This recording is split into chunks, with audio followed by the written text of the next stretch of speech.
morning, Nigeria. It's Thursday, the 8th of January, and the 2027 political clock is already ticking loudly.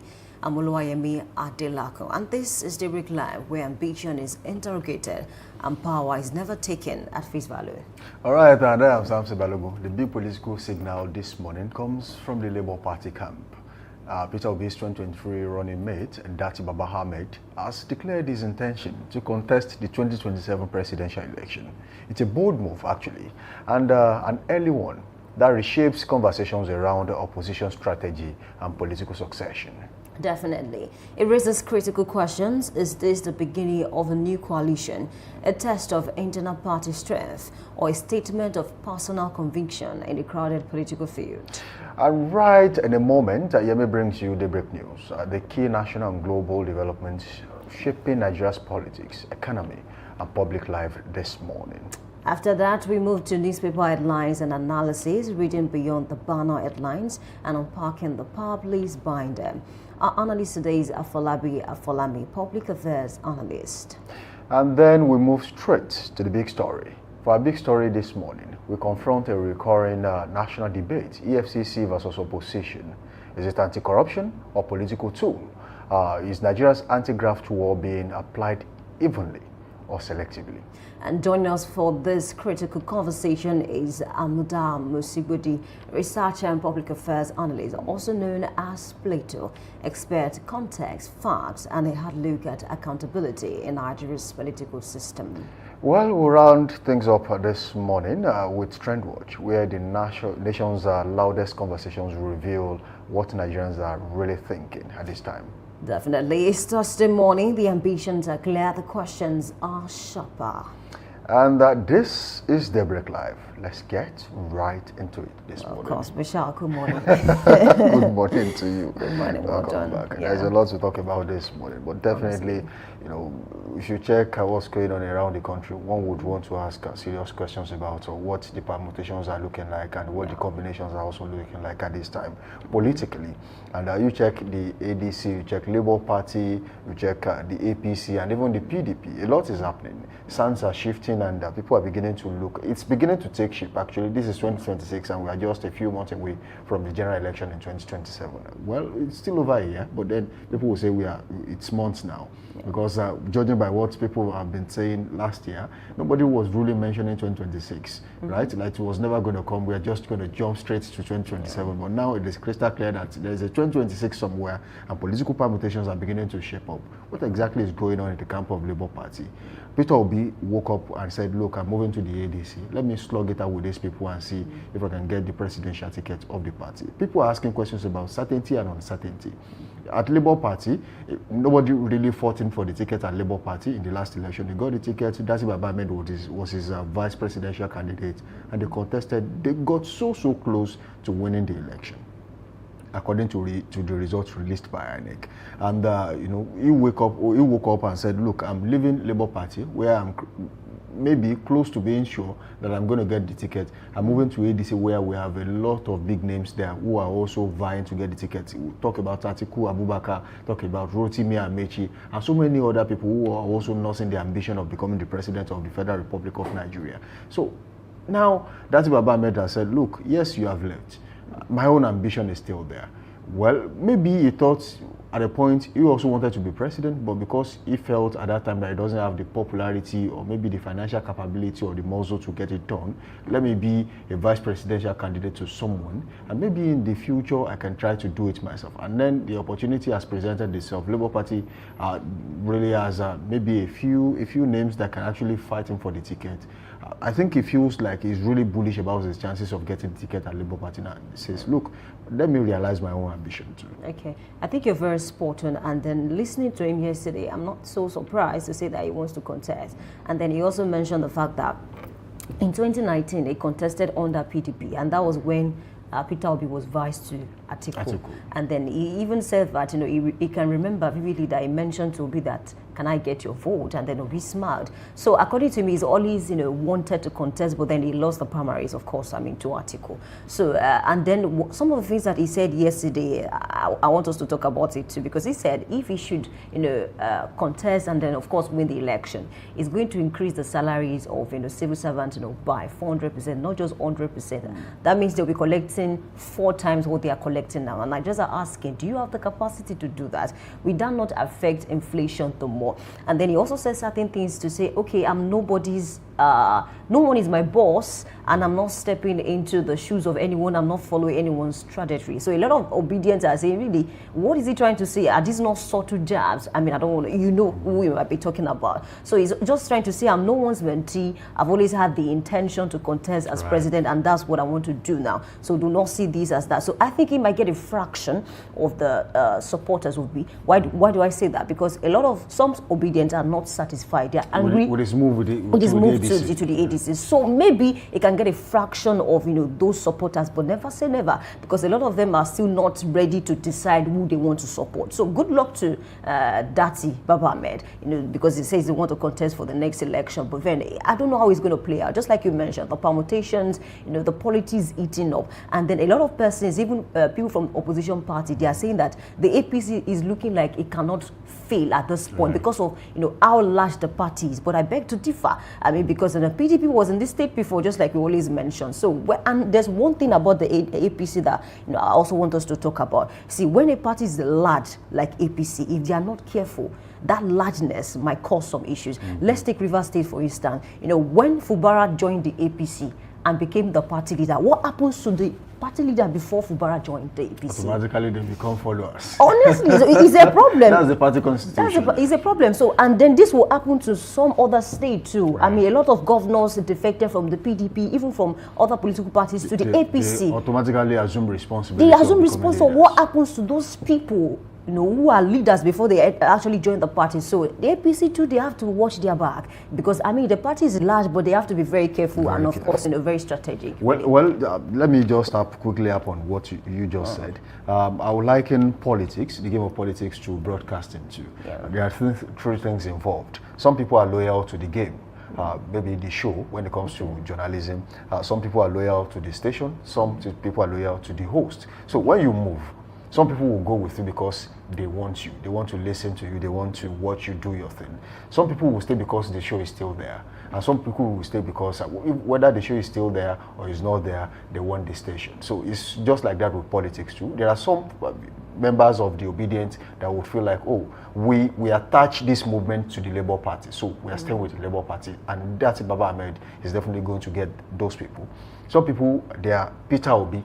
And definitely, while Obi left the party, they are moving with Peter Obi to the party. So, and some people are just lovers of politics. The moment they cannot have the party, they cannot have their candidate, they move to where next they feel like, oh, we have someone who shares the same ideology with us. So some people will be floating like that and be looking at, oh, where next can we go? So there's a huge chance that the obedient assistance has been fractured one way or the other. There's a fragmentation, and there might likely be disintegration, where there will be no united front for the obedient movement. Just recently, I think a few months ago, the coordinator for the obedient movement in the last election resigned. One way or the other, there must have been a reason. And some of the reasons he claimed was, oh, he was even spending his personal money to fund the whole movement. So it's a big challenge. Can they survive this, that at this time? They built something together which some people will feel like, oh, why don't you continue with the same momentum and see what you can get in the year 2027? But unfortunately, people have ambitions. They have reasons for moving from one political party to the other. And if Peter Obi feels like, oh, this time around, I think what I want lies with the ADC, he has moved, and there's no question about that. Even though if he doesn't get the ticket, the question is, will he leave again? Don't forget, politicians make promises. Oh, I'm never going to leave this political party. Oh, I'm sticking with this political party. And all of a sudden, before the day breaks, we heard news about, oh, I'm moving. Peter Obi, for example, during the APGA days, he said he was never going to leave APGA and made promises to the late Chukwemeka Odumegwu Ojukwu and said, look, I'm not leaving this political party. And the moment he died, after his 8 years as governor, he packed his loads, moved to the PDP, and in the PDP he said he was never going to leave. He left PDP, moved to Labour Party, and recently, just a few weeks ago, someone was asking him question in Abuja, and he said, look, there's no such thing, I'm not leaving the Labour Party, and now he's in the ADC. So who knows that before 2027 general elections, if he doesn't get the presidential ticket, he might likely move to another party. He's been saying, look, I'm not going to be a vice presidential candidate to anybody. But Atiku Abubakar is one person that the moment he wants a ticket, is ready to bully everybody and get that ticket. Whichever way he follows, nobody really knows. It could be due to his financial muscle, it could be due to his political influence or his networks across the country, because one of the most rooted politicians in Nigeria with grassroots mobilization is Atiku Abubakar. I mean, he's got people everywhere across the country, and he knows exactly what to do to get that ticket. So how is Peter Obi going to get that ticket from Atiku Abubakar is a big question. But Dati Baba Ahmed, I think he should be a little bit relaxed about the whole proceeding, because if you check Labour Party now, I can say that that's the only big name that can actually say, oh, I want to, unless someone moves to that party before 2027. But as of now, I think he's still the biggest name when it comes to who wants to be president in that party. And of course, I think you're very spot on. Who would want to move from, say, PDP now to Labour Party to go and contest for president? You have to weigh your options. And I also think, like, just like you mentioned, Obi said, I'm not going to be vice to anyone. I think we're saying, I'm not going to be vice to anyone. And then if you look at it, how many politicians in Nigeria can beat Atiku when it comes to primaries? Whether you like it or not, he's more of a businessman than a politician. He's a political merchant. He knows what to do. Exactly. So how many politicians can beat him? Forget about the likes of Amiti. But then Obi, just like he used to say, we know they give shishi. I think he's changing that now, because he knows that when it comes to Nigerian politics, you have to give more than shishi. Forget shishi. So another thing is the fact that the supporters of Peter Obi, let's take Aisha Yusufu for instance, she said, and I think I watched the video myself, that if Peter Obi should decide to be running mate to anyone, I'm going to walk against him. That was what he said. And she said she was going to call him out. Said, exactly. And then another person is Patu Tomi, that popular economist. He also said that if Obi decides to be vice to anyone, is also going is not going to support him. So it's a problem now. So good luck to Peter Obi. I think there are other political parties that might want to defect to, but it depends on him. So it's not really certain, and I don't know whether ADC is trying to play a game of surprise. I mean, with Nigerians, we also see a measure. I mean, before the general election, some parties might decide to just come together just to tackle these their structure exactly to this APC, because a lot of them are saying this party is too large to take a lot. I mean, to actually defeat the party, just like what APC did at that time. ACN and there's some other political parties, they came together, and of course they were able to kick out PDP at a time. Honestly, I have this resentment towards how the ADC is building the opposition in the country. I think they are swelling. It's not like the party is growing. They are swelling in numbers. Yes, there are big names in the party, but are they really growing? Are they doing it the way it should be done? Is that actual opposition the way it should be? I think that's a very big no. The only thing I see in that party is the fact that we don't want this person. So let's come together, let's kick him out of the office. So if you kick him out of office, what will happen to your political party? Will you be able to manage your success? And I think there's too many ego, there's too many chiefs. We've got too many chiefs in that boat, and might just capsize. And you look at Atiku Abubakar, Rotimi Amechi, all of them at one point or the other have vented their anger towards the presidency, saying, look, you don't know how to do this, this is not the best way to do that, oh, you are doing this, you are bullying other political parties, you are how do you call this particular idea of preying on their governors, bringing them to your political party. Some even they call it coercion, that they are being coerced into coming into the party. So there are a lot of questions about, is the APC ready for the ADC as an opposition? It's a big question. But I think the APC is managing that effectively as it stands. But for the ADC, before the election, will we see a disintegration? It's a big question. Before the election, are we going to see more people moving to the ADC? It's another big question. And even if the ADC wins the election come 2027, will they be able to manage their success? PDP ruled for 16 years. But then one of the reasons, I was speaking with Chief Ayo Afolabi yesterday, who is the publicity secretary of the APC in southwestern part of Nigeria, and was saying, look, one of the problems PDP had was the fact that the moment they won, they felt there's nothing like, there's never going to be any party like PDP again, so they were going to rule for 50 years. And they mentioned that too. If you remember, they said, oh, the PDP will rule for at least 50 years. But 16 years later, the party crashed. And they're still crashing, they're still disintegrating. So if we are going to follow the trend, will there be another political party that can do the same as PDP did for 16 years? Will there be a party that will rule for another 16 years or maybe longer? That's a very big question. Honestly, I think Dele Momodu granted an interview recently and he said that if ADC is not careful, they might repeat what happened within the PDP when Wike said, oh, you guys are not going to zone to the south. You have to zone to the south. If you don't zone to the south, then we are going to They have really kept quiet about their zoning system. Exactly, and that's the problem. That's why I said I don't know whether they want to take Nigerians by surprise. Maybe we should expect any surprise, anytime soon. So if they are not careful, what happened within the PDP that actually, led to this point might actually happen again in ADC. Why? Because of zoning system.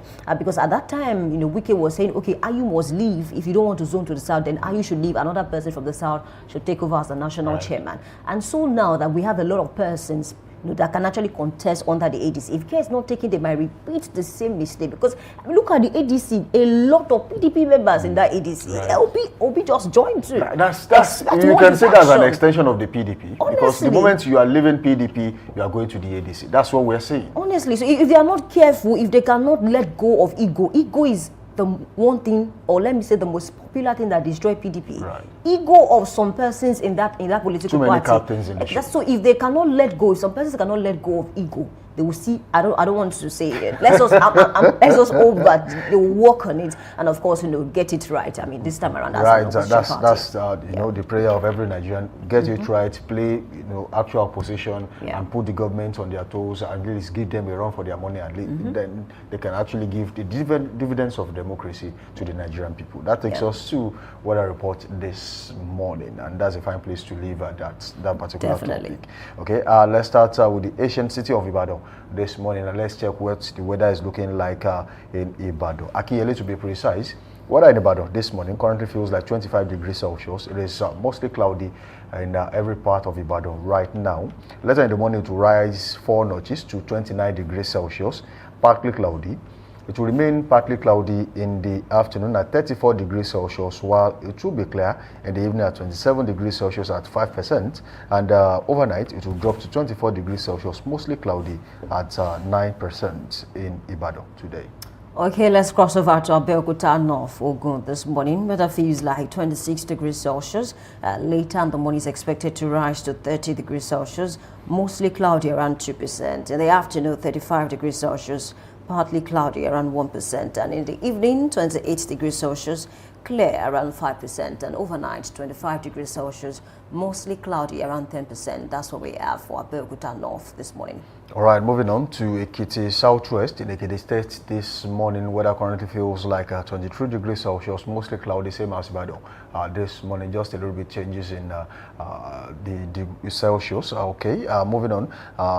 Later in the morning, it will rise to 28 degrees Celsius, partly cloudy. It will remain partly cloudy for most of the day in the morning, afternoon, and evening at 28 degrees Celsius, 34 degrees Celsius, and 25 degrees Celsius, respectively. While overnight, it will drop to 23 degrees Celsius and cloudy at 15% right there in Ekiti today. Okay, let's cross over to Ilorin International Airport, Kwara this morning. Weather feels like 24 degrees Celsius. Later in the morning is expected to rise to 30 degrees Celsius, partly cloudy around 1%. In the afternoon, 34 degrees Celsius. And of course, partly cloudy around 0%. In the evening, 29 degrees Celsius, clear around 0%. And overnight, 24 degrees Celsius, partly cloudy around 7%. That's what we have for Ilorin this morning. All right, moving on to the Center of Excellence. That's Lagos State this morning. Weather in Lagos currently feels like 27 degrees Celsius right there.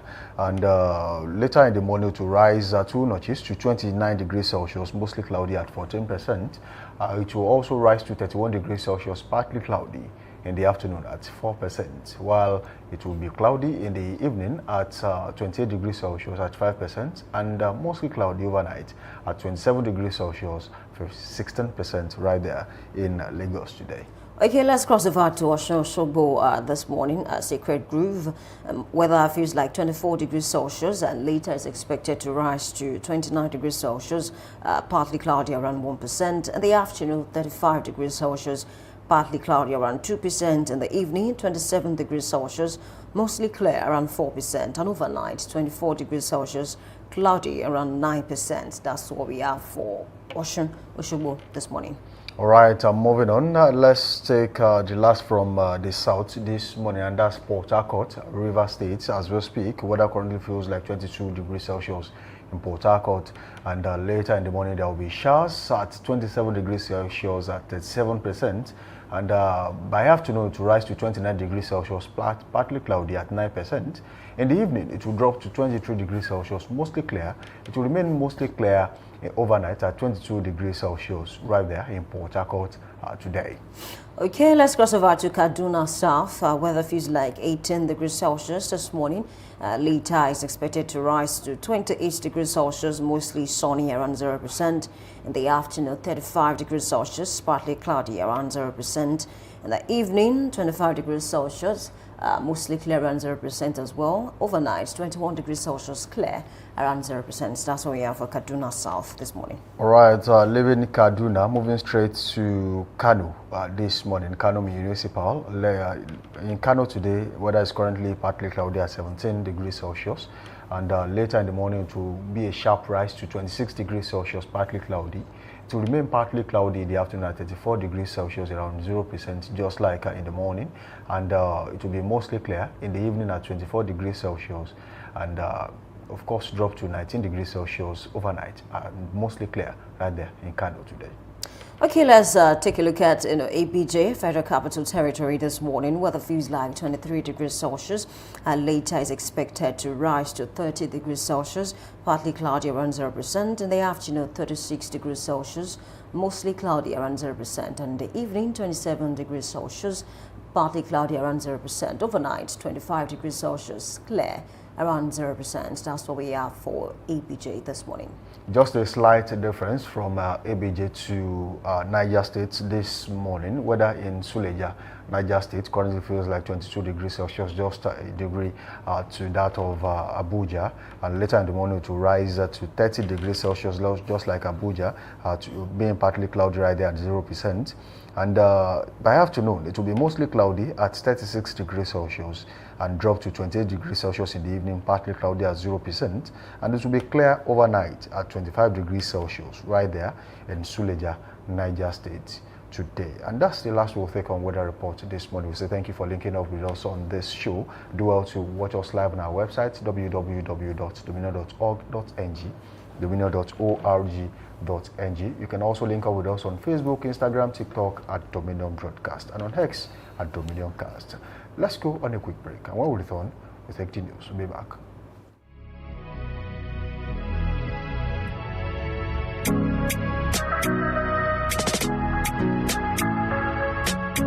Need a professional space to bring your vision to life? Dominion Television Studios offers state-of-the-art facilities perfect for your next broadcast, commercial, corporate video, or live event.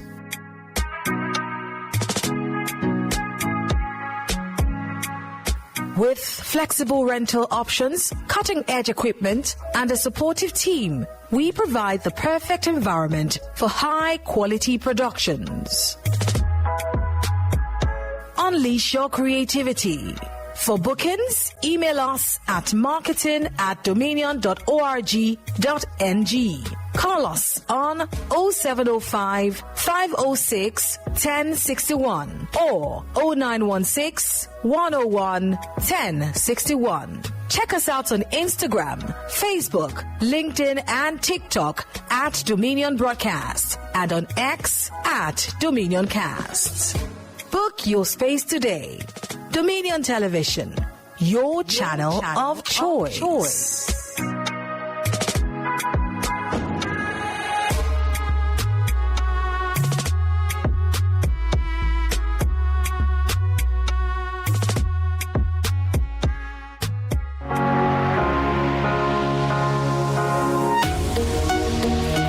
Live from the heart of the action. Welcome to the nerve center of Next Level Broadcasting.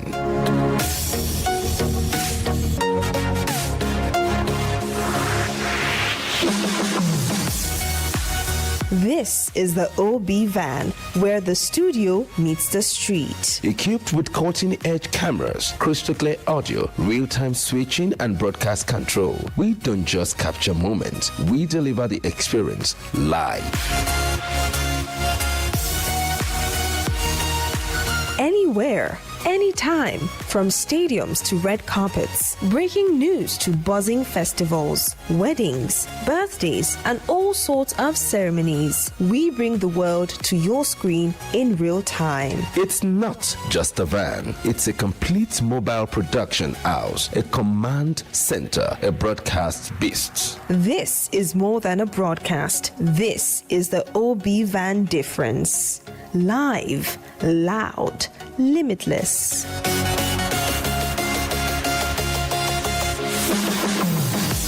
Ready to go live? Like never before. Book the OB van today and take your event to the world. One powerful broadcast at a time.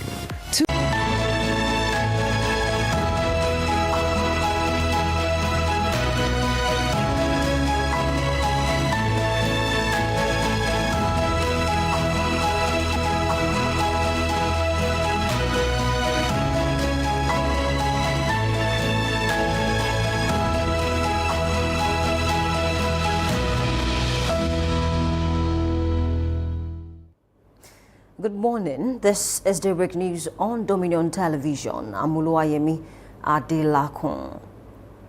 Bandits have attacked the National Park Service office in Oloka, Orire local government area of Oyo State. The attack that happened on Tuesday night led to the death of 5 National Park Service officials. The spokesman for the Oyo State Police Command, Ayolade Olayinka, confirmed the attack. He noted that security chiefs are currently en route to the affected area. As of the time of filing this report, the bodies of the victims have not yet been recovered, as they are believed to be located within the surrounding forest area. The federal government has clarified that the ongoing standoff with the National Association of Resident Doctors, NAD, stems from long-standing structural and policy constraint rather than neglect or indifference to the welfare of medical professionals. In a statement issued by the State House, the Honorable Minister of State for Health and Social Welfare, Dr. Isiaka Adekule Salako, said the Tinubu administration remains firmly committed to industrial harmony, but must operate within limitations imposed by civil service regulations and national revenue realities. It disclosed that an upward review of professional allowances for health workers approved in November 2025 has increased the federal government annual expenditure by nearly 90 billion naira. The review covers key entitlements, including core duty, shift duty, non-clinical duty, and rural posting allowances. President of the Nigeria Labour Congress, NLC, Joe Ajaero, has criticized the newly enacted tax law, saying it was passed without workers' input and places an added burden on low-income earners. Speaking in Abuja at the unveiling of the memoir of former NLC President Hassan Sumonu and the celebration of his 85th birthday, Ajaero said workers were deliberately excluded from the presidential tax reform process despite being major contributors to tax revenue. He warned that the law would worsen hardship for workers and the poor, urging the federal government to review it to avoid eroding public trust and democratic values. Ajaero also called for the full constitution of the Pencom Board and deeper engagement with labor unions on policies affecting workers. Former vice presidential candidate of the Labour Party in the 2023 general elections, Dati Baba Ahmed, has formally declared interest in contesting the presidency in 2027 general elections. Baba Ahmed made a declaration at a rally held at the party's national secretariat in Abuja. The declaration announcement is coming barely 1 week after Obi announced his departure from the Labour Party for the African Democratic Congress, ADC. Speaking to party members and supporters, Baba Ahmed said his aspiration was neither reactionary nor dependent on Obi's political decisions, adding that his presidential ambition predates the 2023 election. In business, Nigeria has attracted nearly $14 billion in combined foreign portfolio investment (FPI) and foreign direct investment (FDI) in the first 9 months of 2025, driven by renewed investor confidence and wide-ranging economic and investment reforms, the federal government has said. According to a statement released by the Federal Ministry of Industry, Trade and Investment, the $14 billion inflow surpassed the total foreign investment recorded in the whole of 2024. The ministry disclosed that FDI expanded by 700% quarter-on-quarter in Q3 2025, reaching $936 million year-to-date. A development is said signals renewed investor confidence in Nigeria's reform trajectory. In addition, the ministry noted progress in converting investment commitment into live projects, with 4 priority projects valued at $13.7 billion advancing during the year. And in sports, Super Eagles players and coaches have reportedly refused to travel to Marrakesh over unpaid bonuses ahead of Nigeria's AFCON 2025 quarter-final against Algeria on Saturday. The team is said to be owed bonuses for the 4 matches played so far at the tournament. Despite victories over Tanzania, Tunisia and Uganda in the group stage and a 4-0 win against Mozambique in the round of 16, players have also suspended training until the issue is resolved. The development comes days after a brief and pitch disagreement between Victor Osimhen and Ademola Lookman, which sparked rumors of unrest in camp.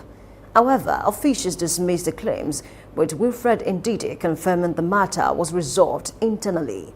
Nigeria remains unbeaten, with Osimhen scoring 3 goals and Lookman 2, but preparations now aim at resolving the bonus dispute. You can visit our website on www.dominion.org.ng to watch us live and interact with us. You can also follow us across our social media platforms: Facebook, Instagram, TikTok, YouTube, and LinkedIn at Dominion Broadcast and X at Dominion Cast. That's the break news. I'm Oluwayemi Adelako saying thank you for watching and good morning.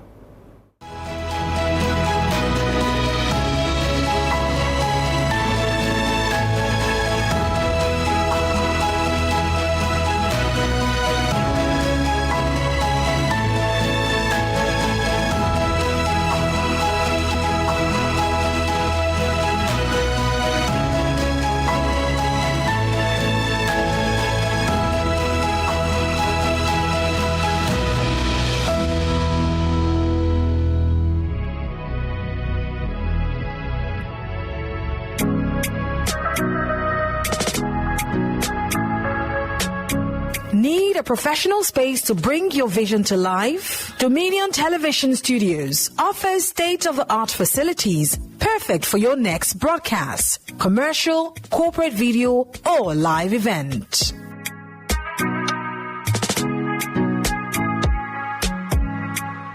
With flexible rental options, cutting-edge equipment, and a supportive team, we provide the perfect environment for high-quality productions. Unleash your creativity.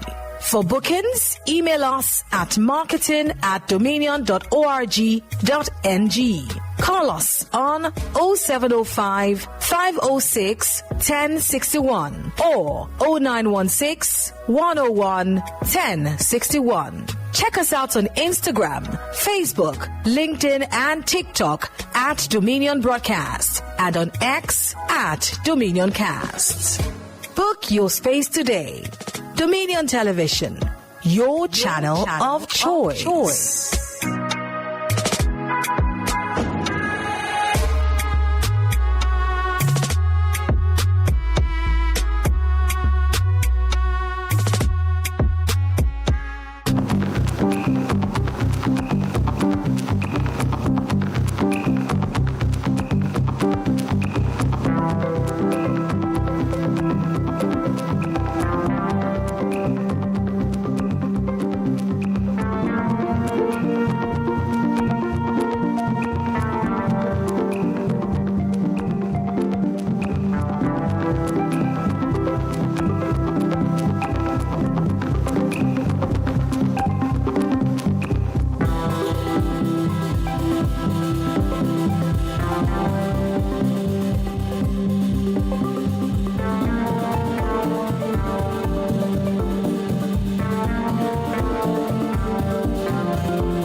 I welcome you back. This is Newspaper Headlines and Analysis. I'm Oluwayemi Adelakun. Glad to take you through the front pages this morning. Please stay with me.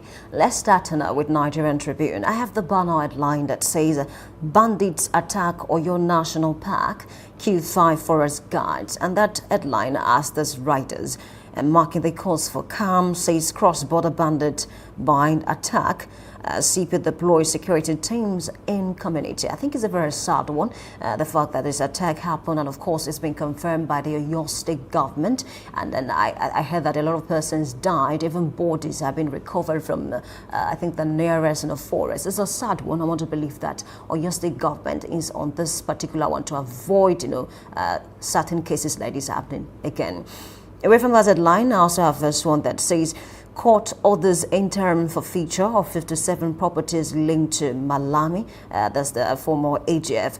He has the right to get 500 million naira bail.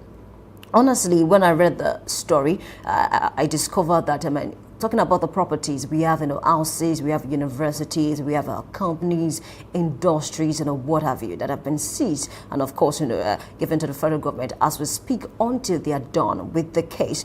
Don't forget that he's even still remanded in Kuje prison until he can fulfill the requirement of the bail, and of course his wife, and of course have been granted bail as well. Away from that headline, let's also check this one that says Super Eagles boycott training ahead of Algeria match. Just like we read, in the Daybreak news this morning, they are saying they are not going to train except the federal government, responds to them at this point in time. I think it's a very sad one to think that these people are trying their best to make sure that Nigeria is doing well. I think the federal government should just respond to them as soon as possible.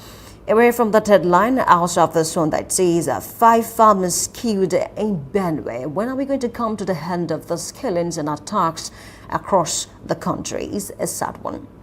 Extension of budget lifespan, not an illegality that's coming from a budget office. We've seen certain extension, here and there, from the previous administration, not just this administration alone. Okay, I think it's up to the federal government to decide what will work for Nigerians, but they must also take into consideration the fact that this will either help the citizens or not. From that headline, I also have this one that says, new tax law stop inflicting pains on Nigerian workers. NLC tells federal government. And that headline asks these writers, says workers were shut out of formulation process and wants for the government to review workers' wages before 2027. Don't forget that the federal government is saying that, we just want to make sure that the rich, pay more compared to the poor. But then both the rich and the poor are not having this. They are not buying what the federal government is saying at this point in time. They just want to stop to all of this, tax payment. But with that stop, I think it's a question that we need to answer. Really. We need to take a short break, and when we come back, we're going to look at the headlines more extensively with my analyst, Afolabi. Please stay with us this morning. We'll be right back.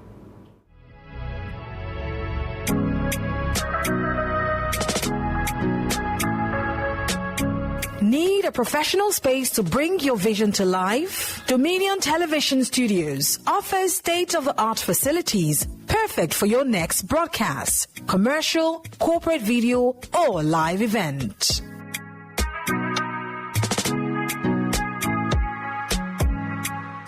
With flexible rental options, cutting-edge equipment, and a supportive team, we provide the perfect environment for high-quality productions.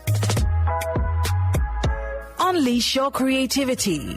For bookings, email us at marketing@dominion.org.ng. Call us on 0705 506 1061 or 0916 101 1061. Check us out on Instagram, Facebook, LinkedIn, and TikTok at Dominion Broadcast and on X at Dominioncast. Book your space today. Dominion Television, your channel of choice.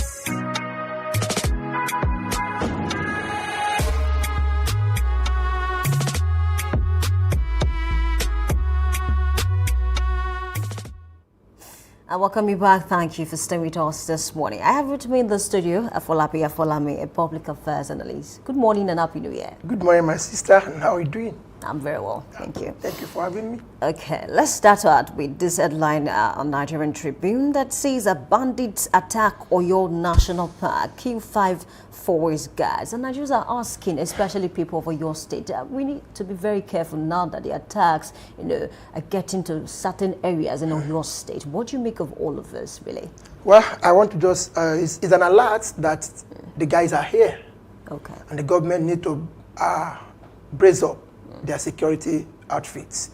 It tells us that it's not no more in the north anymore. It's coming down to the south. They have been raided over there, and they'll be looking for everywhere to stay or operate. So it's an alert to us down here.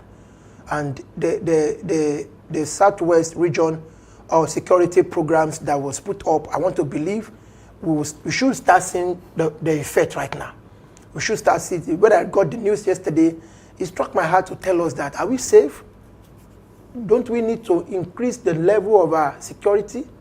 Don't you think we need to add more to our security outfits, especially the Amotekun that we are already advocating for? Can we rely on the Amotekun alone now, as it is? If it is Amotekun that we will believe in down here and increase their capacity, give them the necessary facilities that they need, and we can so much believe in their operation. I don't mind if that will be our own security outfit, because we all know that the national security outfit that we have has been infiltrated, and that is why we have all this happening. I wouldn't want to know how they will have gotten down without being checked. Are they coming in a convoy? Are they having a vehicle? We have checking points from the north down to the south, even from the east. They will have been at a point where these guys will have been checked. So what is the position? How do we get here? So if we will not have a good we don't want to rely on the national security outfit, then we should brace up, equip our own Amotekun, and believe they are working for us. Okay, I think it's a fine place to leave it. We do hope, just like the governor said, he's on top of the matter. Amen. And of course, no. I like that. I like that amen part. Okay, let's talk about this headline. Let's talk about Malami for a second. Court orders, interim forfeiture of 57 properties linked to Malami. When I read the story, about 213 billion naira. Speaking about the properties that have been seized, you talk about industries, companies, universities, a lot of things.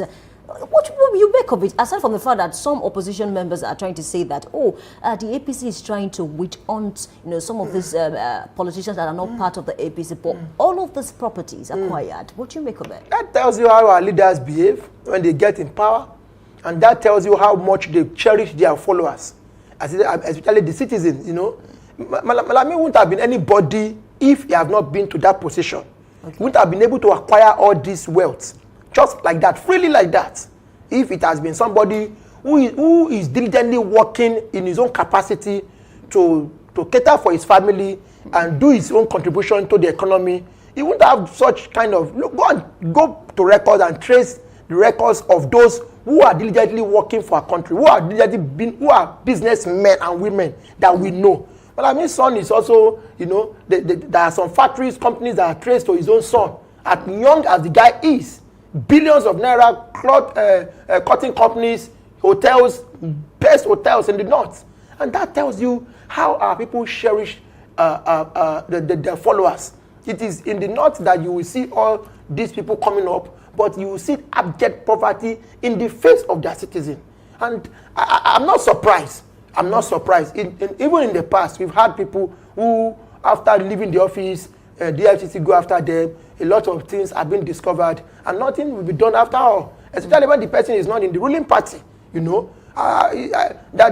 is a case of witch hunting. I don't see it at all. I want to believe that it may look like a case of witch hunting if it is unsided. It just tilting to one side. But I would like the president to make it an all-encompassing, such that as we are talking about Malami in that area, we talk about somebody else in the party that is also of such kind of behavior or attitude, so that we can balance it up. But when you become a member of a particular party, all sins are forgiven. I think these are the words of Adams Oshomole, who is a member of the APC. But then I think he's still remanded in Kuje prison until he can fulfill the bail conditions. It's good, 500 million. Okay, good luck to him on that. Okay, let's talk about the Super Eagles for a second.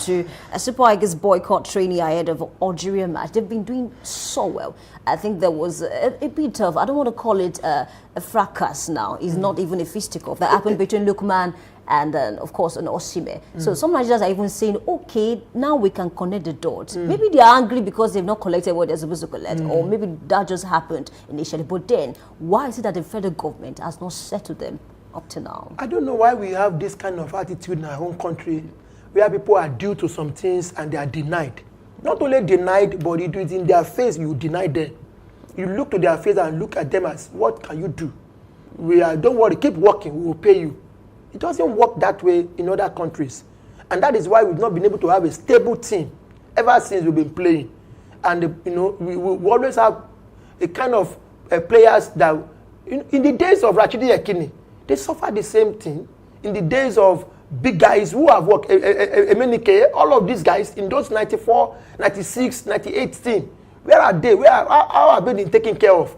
We see a case where after 20, 30 years, the dues that are, owned to these guys will now be paid by a particular government who want to use it as a way of getting more support to himself. To say that, yes, after 30 years of denying these guys their monuments, I'm able to pay it out. But after then, were you able to continue, were you able to stay on that particular track and maintain the status quo so that these guys will be able to come down and perform and give their best? It's not easy to leave your club and live where money is. I want to carry your own flag, and at the end of the day, you end up not getting what is due to you. Despite the fact that you are sacrificing a lot to bring the good name, recognition, and the glory to the country. It's the glory to the country if we eventually won this match and carried down this cup. It's not only to the team, it's not only to the coach, but it boils down to the fact that Nigeria won the Nation Cup. Nigeria won this African Nation Cup, and that is it. So, but I keep wondering the kind of administration that we used to have, not only this one, we used to have, that have failed us so much that it sparks us in our faces, and people outside there look at us and laugh. When you see them playing in their club, they play with zeal, they play with commitment, they play with focus, they play with determination. They are not being owned. If not because they came out to complain, and no one would be able to say it because they're doing so well. They've been doing, but when something is your passion, you find it difficult to leave that stage. Like journalism has been a passion. Some people who don't mind how much they are being paid, they put in all their best. They'll get there and they're on time. They'll put up the reports. They do all that's necessary. But behind the camera, what is their stage? This is the stage at which we find our Nigerian sports. And the players, if not that they have the courage to come up, if they are the kind of player that is still seeking to the ticket to continue playing for Nigeria, they will still want to hold it. They still want to believe that, okay, don't let us shout, so that it will not be that the next team will be particularly strike out. But these ones already have their name. They know what they are doing. If they don't play for Nigeria, they are being paid very well, And that is, Osimhen almost run into the record of Rashidi Yekini, and so he's making good name for himself. If he leave Nigeria, there are rumors that he might go back to Turkey. After the whole thing happened with Lukman. So who's losing here? It's we that are losing, and that is why you see our boys starting very well, end up badly. They will start very well with the zeal, with the courage, with the enthusiasm, and at the end of the day, you just ask yourself, what happened that we lost this match? How don't we have the opportunity to qualify as to the first runner-up? What happened that we couldn't get to the final stage? And these are the stories. But I felt that we will do something better because it's not the best for us. If sport is one of those things that put us together, you don't know who is sitting beside you as an Eastern person or a Northern person or a Muslim or a Christian. As soon as the person is with Nigeria, supporting Nigeria, everybody shout go. And when it is go, we hug ourselves, we smile, we jubilate, we throw champagne, and we become happy. And this, you suddenly want to destroy the mood. Okay, let's also talk about the old players now. Now that we're talking about, sport, or let me say footballers in Nigeria, a lot of them have developed health issues, and a lot of them have died because of lack of support. That happens very well in Nigeria, and that tells, as a man thinketh, like my Bible will tell me. And so, that. So he is. As our player is, so is our sports ministry too. Even those who have retired, have they been taken care of? You'll be ashamed to see GoFunding asking for support for a particular former Nigerian player, and you wonder, this person, what happened? There was a time one of these players, what was that guy's name, with dreadlock, was campaigning and was talking about how his own team were suffering, and we see them, and you wonder, don't we have ministry? These people get budgets every year. Where are the budgets going? What is their welfare package doing? Who are responsible? Those who don't play in the ministry are the one earning the money. When you go outside there, you see the mansion they are putting up. You see their children in browsing schools. You ask yourself, why? And our players who have worked for us, who have made us happy, the 94 teams that I know, the 98 teams, the 2000 teams, even the 99 teams. This when Nigeria hosted the Nation Cup, where are they? Can we boast of it? The same time Messi was playing was the same time Kanu was playing on the same field as at that time, and you can see Messi till date functioning very well. Can you bring out Kanu as the same thing? Even Ronaldo. Can you bring all this team like that? No. We cannot roll out a team for 10, 20 years. Before you know it, they disappear because they cannot look back home and see what they are supposed to get. They cannot look back home with pride. The ministry is not taking care of them. So these are the problems that we hope a particular government will come in and look into. We call it the Ministry of Youth and Sports. It's not only for sports. It should also take care of the youths. Breeding them. Those days when we talk about Principal's Cup, we are being played and young talented guys we are being selected, and you see them. But these days it not boil out to knowing somebody to get to something, and that was what gave room for all of these academies coming on board. It's really sad. Very sad. It's very, very sad. And I don't know, and they get budget every year. They get budget every year, and it's not just now. It has been like that in the past. Even immediately after the military era, when Nigeria was into the democratic setting, we felt it will change, but it never changed. It becomes even worse than you can ever imagine. Look at our sports stadium. Go to Liberty Stadium. See what has become of that stadium. This is one kind of stadium that should be hosting tournaments year in, year out, day in, day out. Bringing those guys there, bringing those youths there, they train them, put them up, do competitions, but go there. What you see there has become a market. That place is now a market. So what are we talking about? Even National Stadium Lagos that we used to go there. I think there should be a kind of probe. Look into all these things, all those stadiums, MK Abiola Stadium.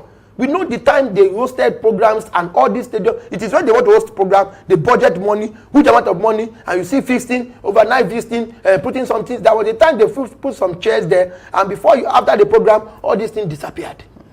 And these are the problems. So if Lukman and Osimhen are crying out now, I think it's so sad. It's so sad. Okay. I want to believe that the federal government is on this matter. That would hear from them soon. And of course, these guys can go back to training and of course, play. I also say amen. Against Algeria. Amen. Amen. You're saying more amen this morning. Because I think our case is not of the physical anymore. Okay. It's more of spiritual. All right, it's fine. Let's talk about tax now. New tax law stop inflicting pains on Nigerian workers. NLC tells federal government, says workers were shut out of formulation process, wants federal government to review workers' wages before 2027. Benjamin Franklin says something. He said there are two things that you cannot avoid in this life: death and pain of tax. But then that's the Western world. They cannot avoid it there. But let's talk about Nigeria now. So Nigerians are asking, paying this tax is not a problem, but are we going to seek the dividends of this tax? And NLC is saying the same thing. That is just it. And the payment of tax, I think, is going to be slided to one particular section than the other. Okay. A particular section don't collect money by transfer. You pay them cash. You want to buy anything in their market, it's by cash. And at the same time, they are the one benefiting more. Well, maybe now they are not benefiting, but the truth of the matter is that paying of cash is not a problem. if you tell me that buying of pure water now has an addition of 5% value added tax, it's not a problem. Will I get this water regularly? Will it be delivered at my doorstep? Shall I get it? Will the content still be the same? Will the size still be the same? But it's not the case like that in our own country. We end up paying taxes and our road become dilapidated. When you buy a new car, in 6 months, you start going to the mechanic to fix one thing or the other. When you talk about power supply, that has become the worst ever since Nigeria gave back to the ministry.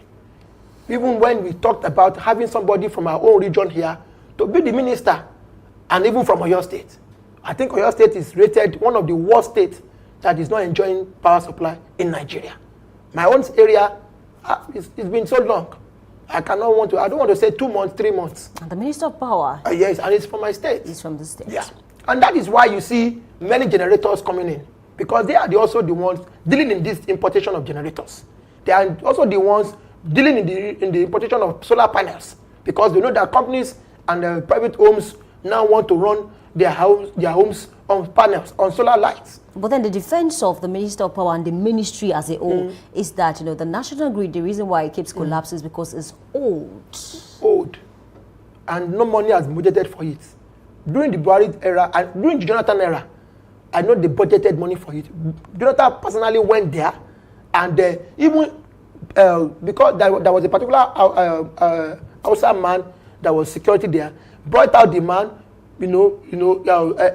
honor him, and then do a lot of things to make sure that that place is working. That was a time that there was an opinion poll on social media, particularly on Facebook, that tell us the situation of light in your area, and people were start talking about it, and something was to be done. This are what has been done in the past. Are they maintained? No. That is just the problem. In Nigeria today, paying of tax is not a problem.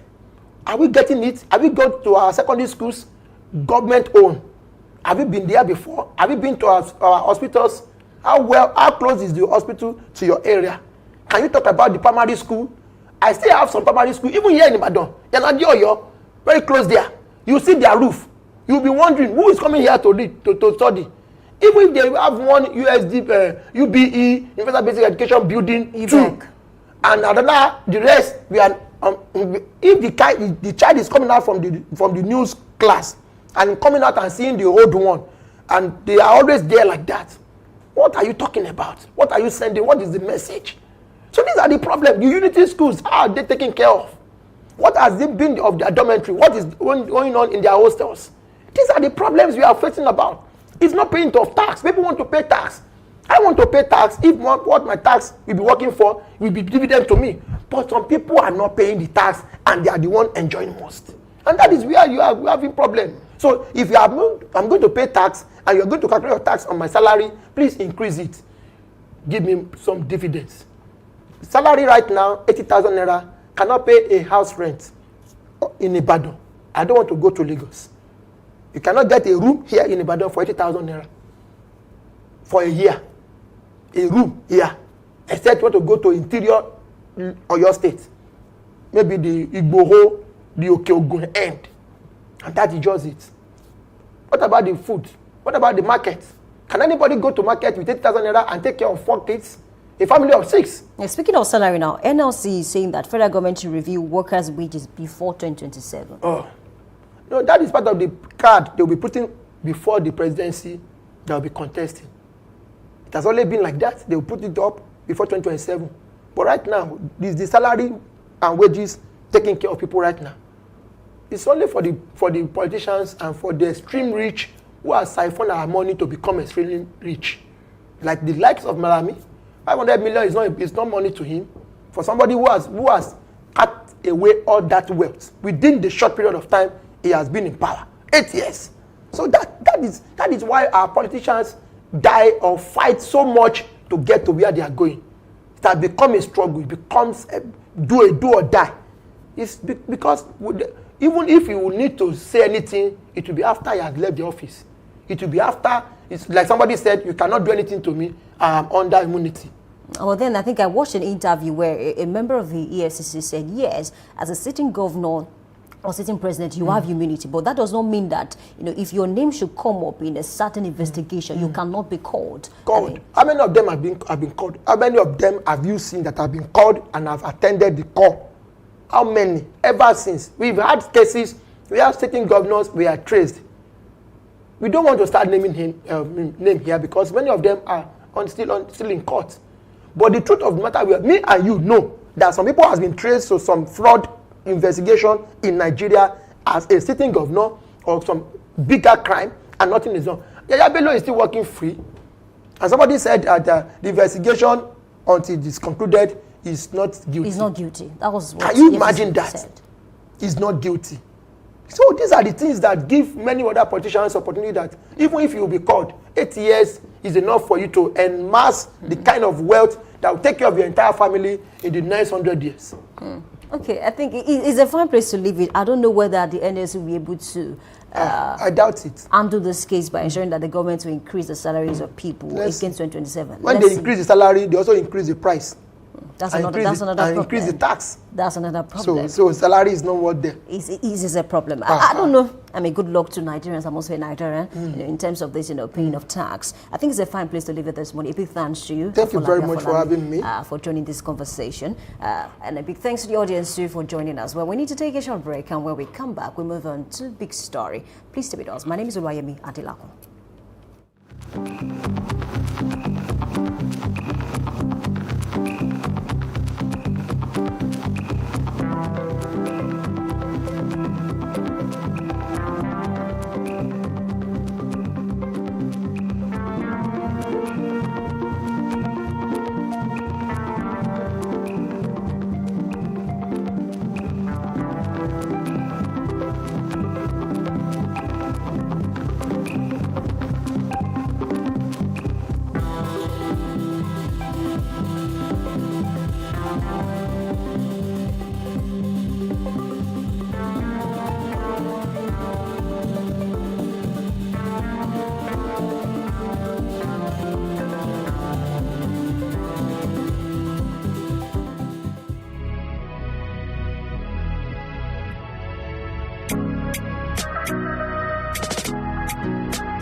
Need a professional space to bring your vision to life? Dominion Television Studios offers state-of-the-art facilities perfect for your next broadcast, commercial, corporate video, or live event.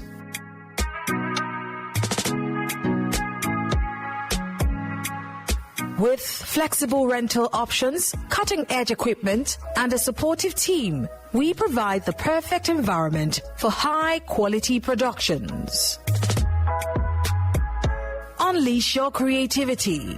For bookings, email us at marketing@dominion.org.ng. Call us on 0705 506 1061 or 0916 101 1061. Check us out on Instagram, Facebook, LinkedIn, and TikTok at Dominion Broadcast and on X at Dominion Cast. Book your space today. Dominion Television, your channel of choice.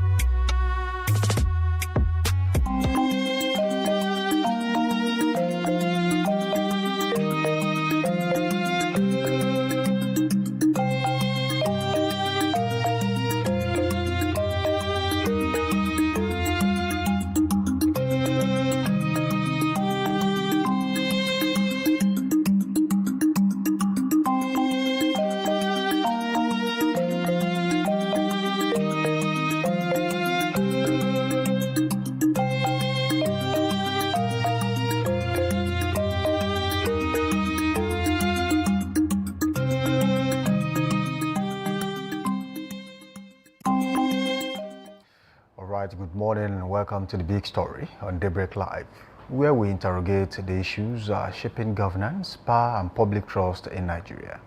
Today we examine a debate that sits at the crossroad of law, politics and democracy. As the Economic and Financial Crimes Commission steps steps up its actions, questions are being raised about motive, timing, and targets. Are these prosecutions purely about accountability, or are they tools in a wider political context? This morning, on the big story, we'll talk about the EFCC against the opposition. Is anti-corruption war political, or it's just a tool by the government to get some things done? And joining us is Amuda Musibodi, a public affairs analyst and a good governance advocate. He will be joining me to make sense of this particular topic this morning. And Samson Balogu is my name. The Economic and Financial Crimes Commission, EFCC, was created to confront one of Nigeria's deepest challenges, systemic corruption. Over time, it has become one of the most powerful institutions in the country, with the authority to investigate arrests and prosecute public officials. Yet, with that power comes intense scrutiny. Across political cycles, allegations of selective prosecution and witch hunting have followed the EFCC. Opposition figures often complain of sudden arrests, prolonged detentions, and highly publicized court appearances, sometimes coinciding with election seasons or moments of political tension. Former governors, ministers, and party leaders have frequently found themselves in the EFCC's net or spotlight, whichever way you want to call it, shortly after falling out with the political establishment.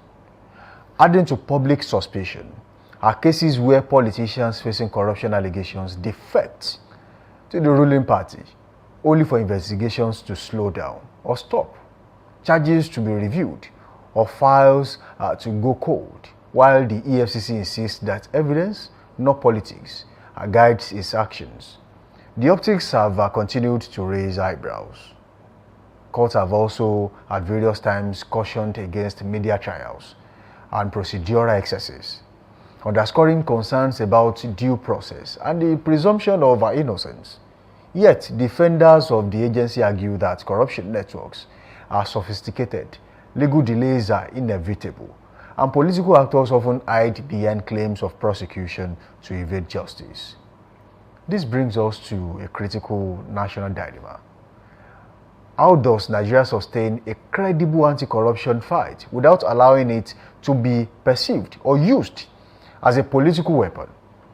And what reforms are needed to insulate institutions like the EFCC from partisan influence while strengthening accountability? This and more we'll be examining on the show this morning. I have in the studio Amuda Musibodi. Plato, good to have you here. Good to have you. It's good to be here to thank you. Good morning. It's been a while. Oh, yes. Let's unpack this topic. I know this is a particular area that really gives you joy when you talk about it. Well, I think, first again, thank you. You see, it's important that we understand something. All over the world, the question of, or the discussion of anti-corruption, anti-graft, has always coincided with discussions on victimization. And so, Nigeria is not any way different.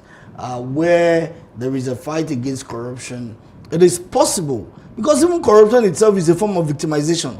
Those whose commonwealth you are stealing are being victimized by you. Right. And so when there is a fight, a counter measure to tame that, there is also going to be victimization. You would also see it as victimization, because those who are being nailed would always say that, well, I'm not the only thief.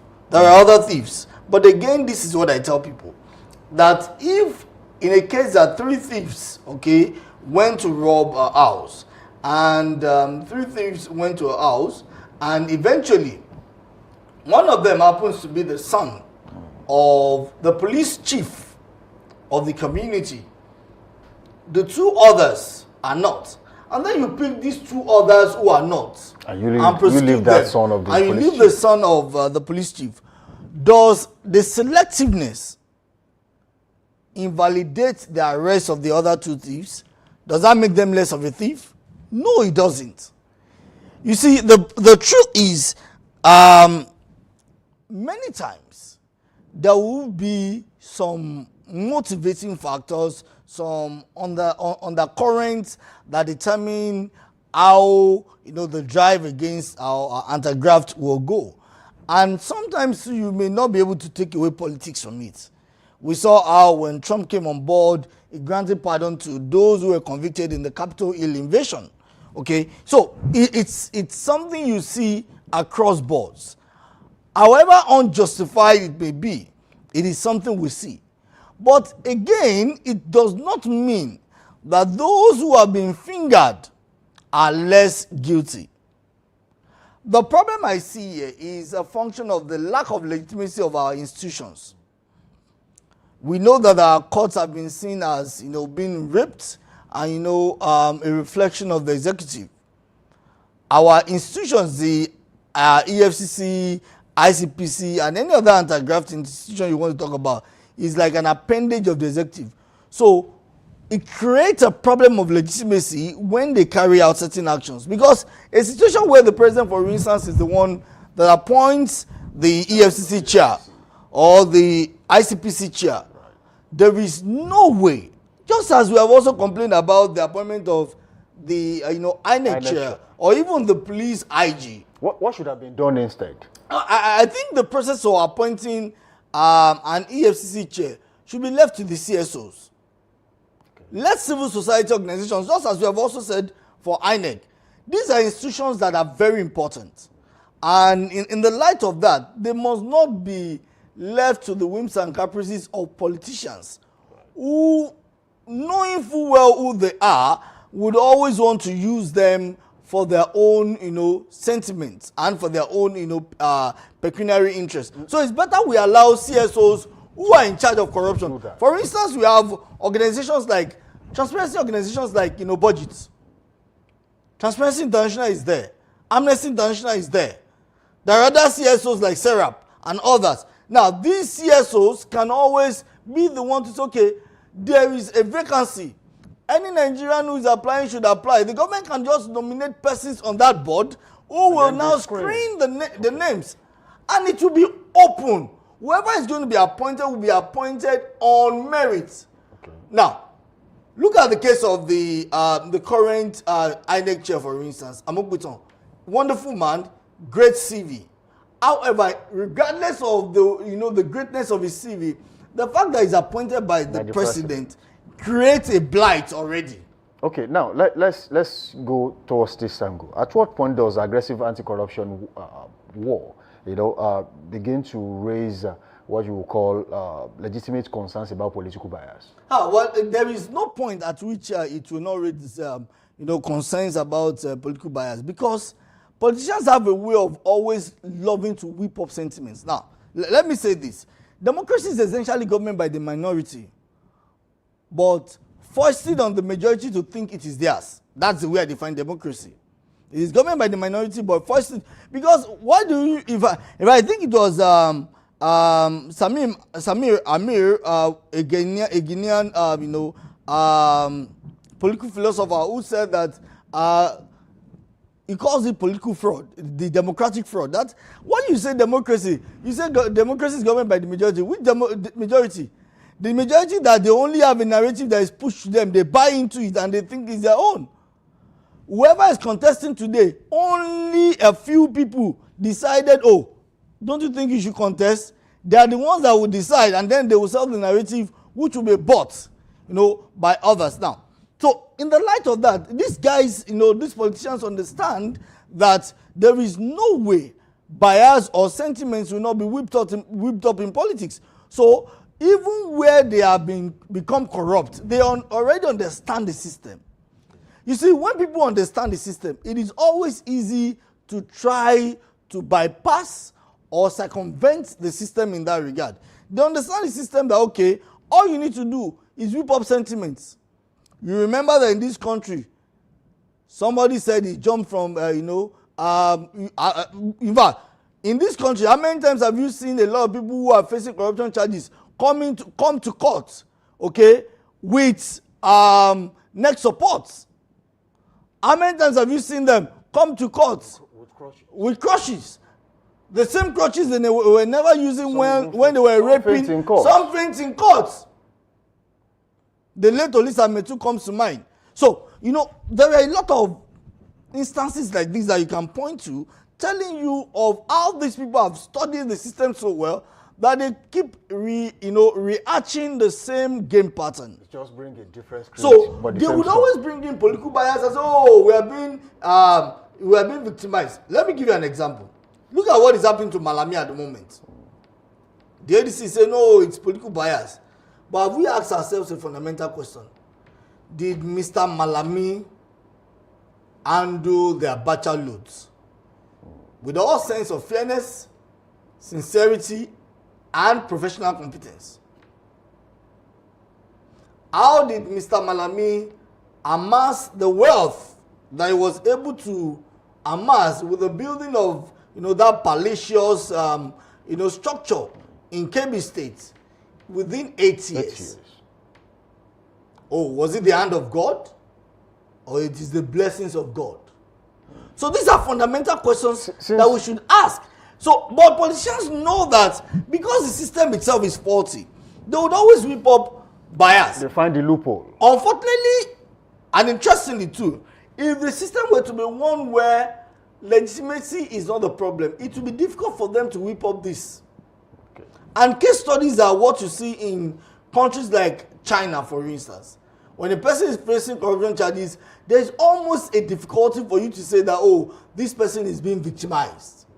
Because you know that he must have he must have done this thing, and the system is taking him to the cleaners for it. Okay, now, since you mentioned political bias, just like whipping up sentiments, just like you said. Now, some people say the EFCC are usually going after the opposition. Now, is that genuine truth, or is just a political narrative? Well, I'll call it a political narrative. Yes, you may say that, oh, it has a semblance of truth. Because what is anti-corruption? Anti-corruption simply means going against those who have committed regardless of where you belong. So it does not matter your political affiliation. It does not matter your religion. It does not matter your tribe. It does not matter anything. What matters is that you have been found on the wrong side of the law and you have to pay for it. So that is the most important thing. So I'm less concerned about the place of the political affiliation of the individual, because he is not even a victim. He is the one that has made the system a victim. So the political affiliation of Malami did not matter when he was raping Nigeria. The political affiliation of a person like, the yam eater. But it does matter during prosecution.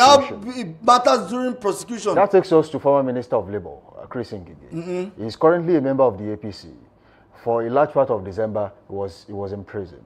He's being charged for corruption. Yeah. And he's a member of the APC. But the same thing with Rochas Okorocha, the same way. Now, from prison, when he was released or bailed, he went straight to a meeting in Abuja belonging to the APC caucus. And nobody said a thing about it. Even the PDP did not mention, oh, he's back or he's been bailed. But then, why do we point accusing finger at the EFCC if it is raised or the opposition? Like I said, it's all a political game. It's all a political game. And that is where the prime of legitimacy comes in. And this is why some of us have advocated that there's a need for us to rethink our system, our anti-graft system. Number one, when you make the anti-graft measures, when you make it appear as if it is simply targeted at a segment or a section, we would always have this problem. Don't forget that when it all started, DFCC became a tool in the hand of the Obasanjo administration to eat at those that were not ready to align. To keep some people in line. Exactly. So this has been seen as a pattern. And we also have a long history of such actions where instruments of the states, agencies of the states are used as instruments of, coercion and oppression and victimization. So many have come to us, EFCC is simply being used. But we don't ask that fundamental question. Are these people guilty or not? Guilty? Not even guilty. It's not for us to decide. That's the duty of the court. But are they on the wrong side of the law or not? can they explain away this wealth which they have been accused of garnering? Can they explain away this situation of laundering that they have been accused of?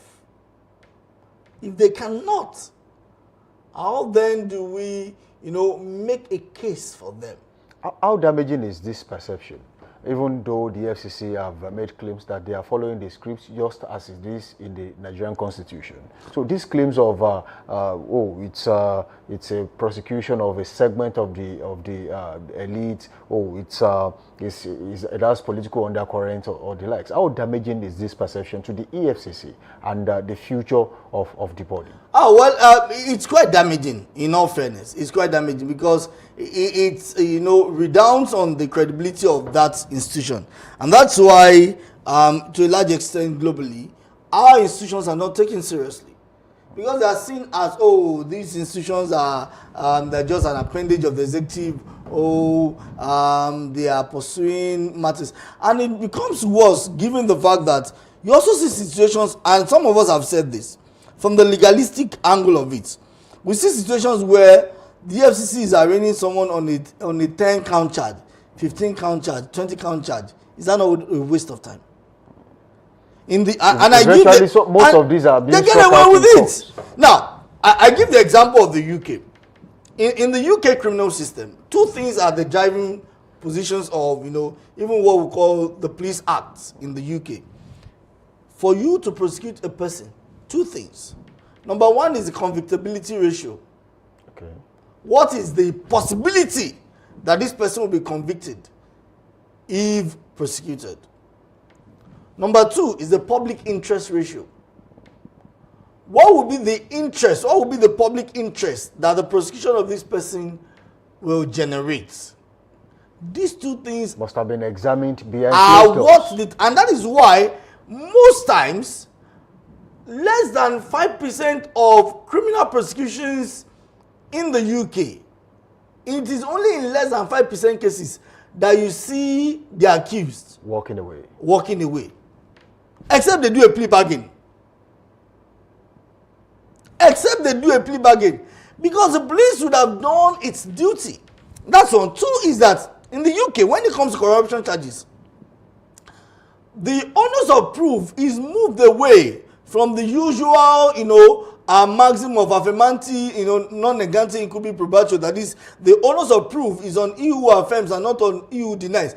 In cases of corruption, the onus of proof is on he who denies, not on he who affirms, which makes the job of the prosecution a lot easier. But in Nigeria, the onus is on the prosecution to provide evidence. And substantiate the claim. And substantiate it, not on the defense. So all you need to do is just a little mistake. And that is why even sometimes on technical ground, a person can be set free. And when they are set free, the principle of double jeopardy in law, you cannot be prosecuted for the same crime twice. Except there are evidences or new, realities. So I feel that we should look at, I do not believe in all these 20-count charge, 30-count charge. For what? When you even know that the sentences would even run concurrently. How weak is the Nigerian Constitution? Just by what you just said, who gets the blame when a criminal walks away? Who gets the blame? And how weak is the Nigerian Constitution? What should be done differently going forward to make sure that if one has been accused of a particular offense, then definitely you should be able to be charged and then you serve the time. It is not about the constitution. Let me also say this, that there is no constitution that is perfect. Every constitution has its own lacunas, it has its flaws. And it now depends on how well the people have the interests of the state at heart. Now, the problem is with our criminal justice system. Our criminal justice system is one that allows a lot of these rogues get away with their crimes. So one way we do is, you prosecute them, you go with 20 counts, and you're not even able to prove 2. So at the end of it all, the accused gets away with the crime. Because you have too many fronts. Imagine if you give me 2 tasks. Okay, let me give you an example. Imagine here, you are running about 15 shows. and the management wants efficiency from you for the 15 shows in a week, there is no way they will get that. But then the number of shows you are running is limited, so you are able to divest all your energy into those ones. There is nothing stopping us from having 3 or max 4 count charge that you will, exert all your strength on and be able to prove in court. Then what is the public interest ratio? Oh, if we proceed, because again, in Nigeria, one of the things that allow crime to fester globally is lack of consequence. Go and look at all these, reprisal attacks that we keep having. Go and check. It is because one person carried out an attack and there were no consequences. So the victim now feels, oh, really? So he carries out the reprisal. And the chain continues like that. Because now, if you now want to hold the new aggressor, who was once a victim, he becomes oppressed.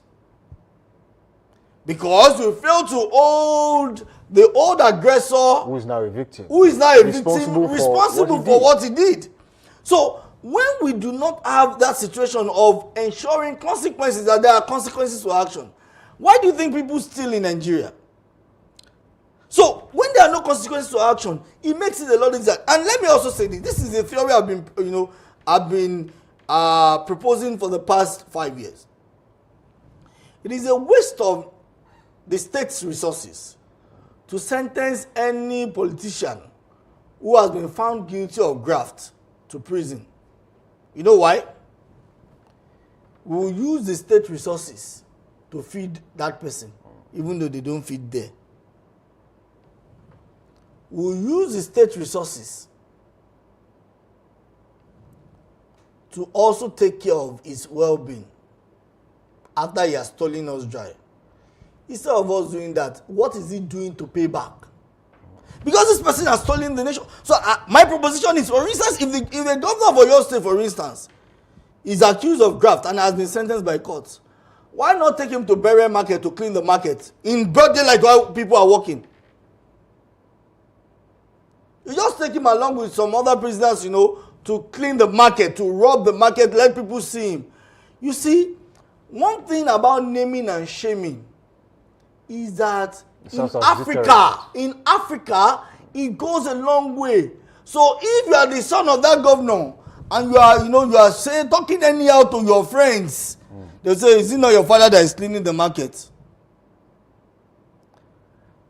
So the one who is now the governor, when he's misbehaving, his children will tell him, Daddy, see, did you see former governor so? If a local government chairman, for instance, let's say the local government chairman of, say, Oluyole, for instance, take him to a populated market or a populated street, let them do the work and pay back. You see, community service is all over the world. People are no longer talking about a holding sentence any longer, where you keep someone in prison. It's not serving any interest. Wasting away. Okay? It's not serving any interest. But do give them, they can even be coming from their houses. In fact, let them bring a convoy to bring them. That's their headache. As long as they get there, they will do the dirty work. Now, let's talk about this, because people have had a little bit of a back and forth and debate about it. Let's talk about full restitution and plea bargain. Some have said plea bargain is usually more or less like a shortcut for criminals to get away with things they have done in the past. So, what's your stand about plea bargain and full restitution? I think we need to understand what the whole idea of plea bargain in the first place. The idea of a plea bargain is, okay, I have stolen this. It does not mean you will not do full restitution. It's only in Nigeria that you see that nonsense. Okay. Where a person is doing plea bargaining and then he now keeps part of it. I have 20 million. No! Plea bargain essentially is to reduce sentence. Okay. Oh, because for instance, globally, where the accused, pleads guilty, his sentence is expectedly going to be reduced compared to someone who pleaded not guilty and is found guilty by the court or or by the judge and the jury. So it saves the time because you are saving the time of the court will also pay you back by saving its time to have pleaded guilty, Now, when you are pleading when you are engaging in plea bargaining is simply saying, oh, well, I'm asking for clemency, I've done this, but it should not in any way stand in the place of full restitution. Whatever it is that person has amassed within that period, with that thing, whatever result it is, whether it has yielded any result, must be taken from that person. Where and when you do not make full restitution because a person has made plea bargaining, every one of us will do plea bargaining. So all I know is that, okay, all I need to do is steal 1 trillion, and then I can plea bargain maybe 600 billion. I'll pay my lawyer maybe 50 billion. I have something. It's a good business. So where is the place of deterrence, which is one of the major reasons of criminal prosecution? How does that deter others? Should cross-carpeting, defection, have anything directly or indirectly to do about corruption prosecution? What you can judging cross-carpet. by what a former chairman of the APC said, that once you have moved to a particular party, your sins are forgiven. It's also because of that institutional gap and institutional break, that we talked about. What has the business of? Because that only has to do with the executive. It has nothing to do with the judiciary. So what should be the business of the judiciary with the fact that you cross-carpeted? If you defected from one party to the other, that's your headache. It does not stop your criminal prosecution. So if the criminal prosecution is going on or goes on independently of the executive arm, this will not even be an issue. If you like, don't just defect from one party to the other. Defect from your house to the house of the president. It will not change a thing. But because we know that the EFCC chair is just a call away from the president, the vice president, the wife of the president, or even the son of the president. Because we know the ICPC's chair is just a call away from the president, the vice president, the chief of staff, the chief of defense, or the minister of interior, or any other person. So we know as a result of that defection may change the tide of prosecution. And there are instances to prove this. So a person defects and then his prosecution begins to drag. We saw that of Ojus Okalu. And so you now begin to wonder what changed between when that character was still in the other party and when now that he has defected, or is it that and these are some of the issues really. So the EFCC or the ICPC or any prosecution agency begins to drag because they've gotten a call from a certain Oga at the top, okay, to slow down prosecution. Let's talk about immunity. Some people have said even governors who now enjoy immunity should be stripped of immunity just because most of them are committing atrocities and they should be prosecuted for it. Recently, Abala Mohammed said his name was being mentioned in a particular case that he has immunity. His name should not be mentioned. And they are talking about your Commissioner for Finance who has just been arrested. Now, should governors still enjoy immunity even though some are having perceptions that they are committing atrocities and they should be prosecuted even while in office? I think it's a double-edged sword, and we have to be very careful how we approach it. What is the idea behind? Because if you see, when the use of something is not understood, abuse is inevitable. If we do not understand why immunity came to place in the first place, philosophers and scientists came up with the idea of immunity because they needed to shield the president or the executive head from needless litigation. If we say because of corruption charges, if Mr. President offends me and he has no immunity, I can slam him with a lawsuit.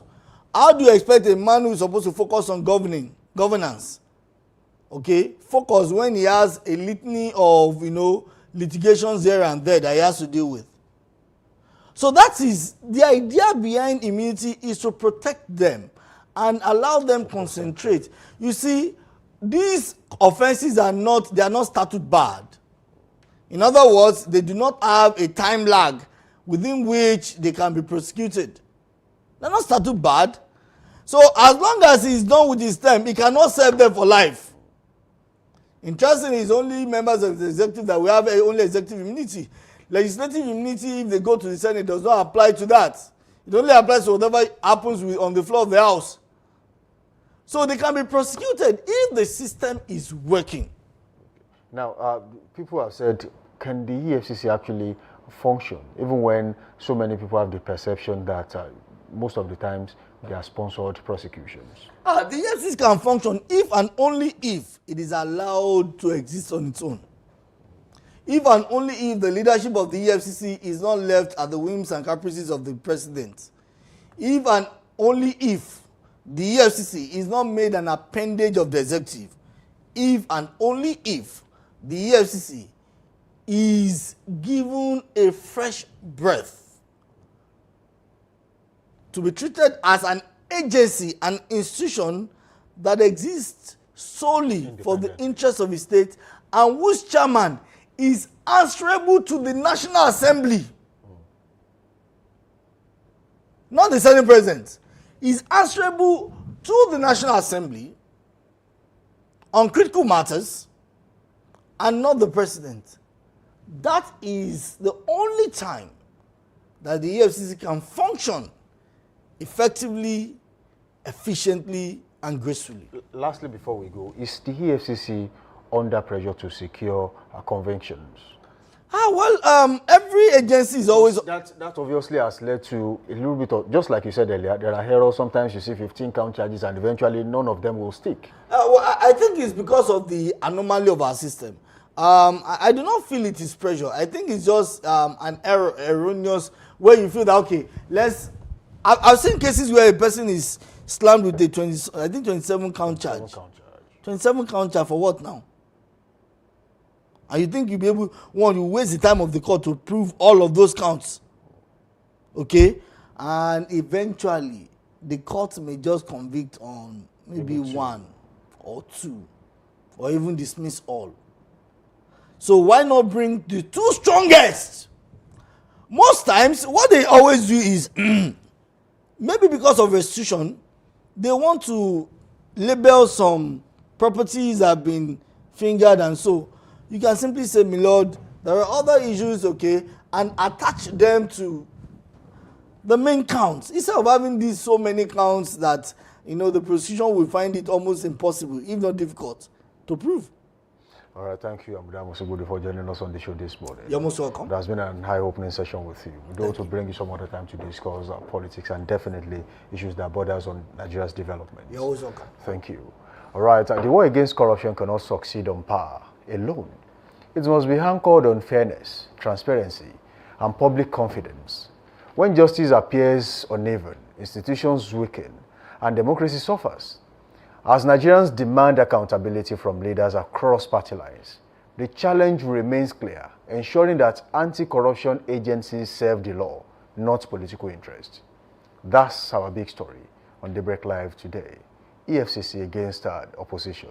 Is it anti-corruption or political tool? Many thanks to my guest, Amuda Musibodi, a public affairs analyst and a good governance advocate, for these insights.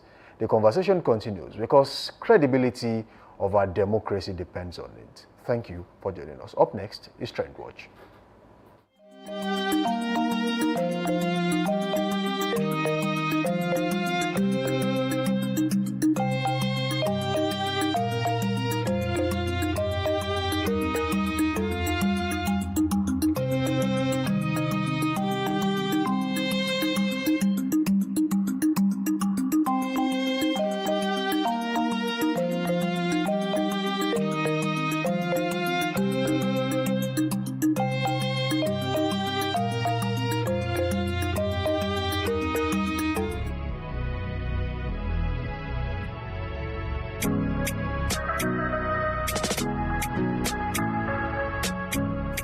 a professional space to bring your vision to life? Dominion Television Studios offers state-of-the-art facilities perfect for your next broadcast, commercial, corporate video, or live event.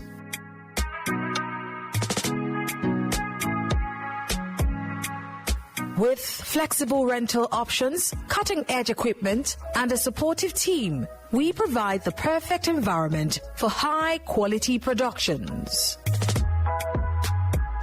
Unleash your creativity. For bookings, email us at marketing@dominion.org.ng. Call us on 0705 506 1061 or 0916 101 1061. Check us out on Instagram, Facebook, LinkedIn, and TikTok at Dominion Broadcast and on X at Dominion Cast. Book your space today. Dominion Television, your channel of choice.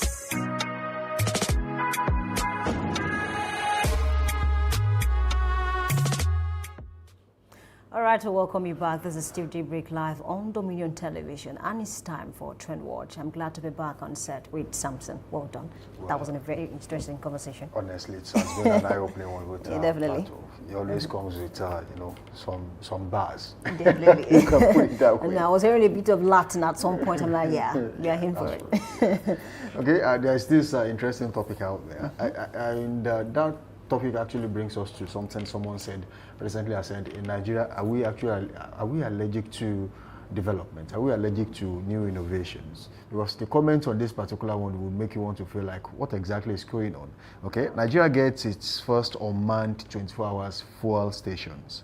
Okay, a particular business owner founded by oil magnate Alhaji Awalu Abdullahi has launched the country's first fully automated unmanned fuel stations with 24-hour service, digital payments, and smart pump technology. Now, I've seen a lot of people talk about this. Going forward, it says this is being implemented in partnership with a particular company, a Nigerian technology company that develops management system for oil and gas industry.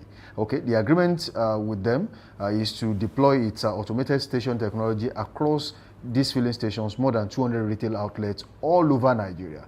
Now, people are saying, is that exactly what we need right now? I mean, that brings me back to that question. Are we allergic to development? No, we are not. And then I think you might want to understand those people who are angry a bit. They're saying that, okay, is this what we need now? A lot of them do not see, or maybe they are not so exposed to the outside world, outside of this country, because I mean, we watch movies and then you notice that a lot of filling stations abroad, you don't even need to meet anyone at the filling station. I mean, you fill your tank, you insert your card, and you go. Leave. No unnecessary delay when you are trying to get fuel. So it's a problem, because I mean, if people are not really seeing that this is a good one. I mean, even before all of this, I mean, hundreds of years back, I mean, that is what our forefathers and our mothers enjoyed back then. I heard stories, I mean, from my grandparents that when they were trying to sell one thing or the other, they just they leave the price. There's a way they actually tell you this is the amount of this yam, for instance, and then they leave it beside the yam, and then you pay for that. You carry your yam and then you leave, and no one would try to maybe steal the yam and not pay for the yam. Or even the money left there. Exactly. So you meet your money, the exact money that you have informed the people that, okay, this is the amount I want to sell this yam, but they try it now. In 2026, it's a problem. This now brings us to the question: how many people will lose their jobs just because of this? Now, I've seen situations where in some countries across the world, a whole gas station that originally should employ about maybe 7, 8, or 10 or thereabouts members of staff, you only find one person, and the only person is found in a mat. Not even at the pump side. So that person only sits in the mat, and the moment you pick whatever it is you want to buy, you go to the sales point, you pay, and then you leave.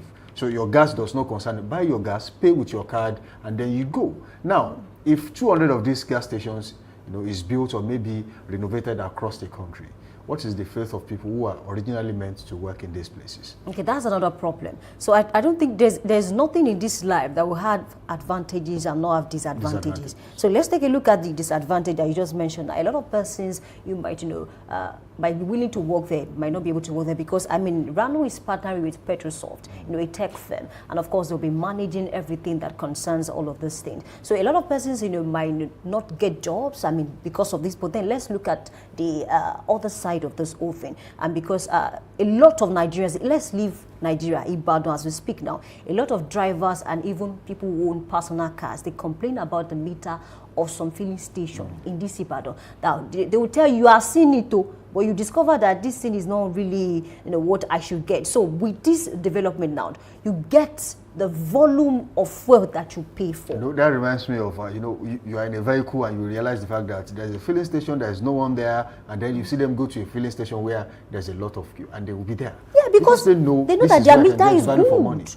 Exactly. So it's an advantage on that side, but then disadvantage is that a lot of persons will not get job. But then, can we begin to look at the advantage of certain things in this country in terms of development? I mean, can we grow? This is an individual that is trying to bring things like this to Nigeria. What I don't want to say now, if a single person can do this, imagine what the entire government can do. It's a good development. We need to begin to look at how to develop. See, Nigeria has been tagged as a developing country for decades. No, we need to begin to look at where we want to leave that developing country. Why? The ING actually should be removed, and then there should be an ED of course. But definitely, we still have a very long way to go. I would just hope that the government can do what is necessary. I mean, most people would want to do more, especially business owners. We know about 4 or 5 of them, big names, who have the resources to establish businesses that can thrive. But maybe because they feel like the enabling environment is not there yet. You can imagine when at the point $10 sold, his oil firm and said, look, I'm not interested in this anymore, and sold everything and ventured into a different business entirely. Maybe at the point when they feel like, oh, well, we now have an enabling environment, businesses will now thrive, we can have access to loans that will not kill the business.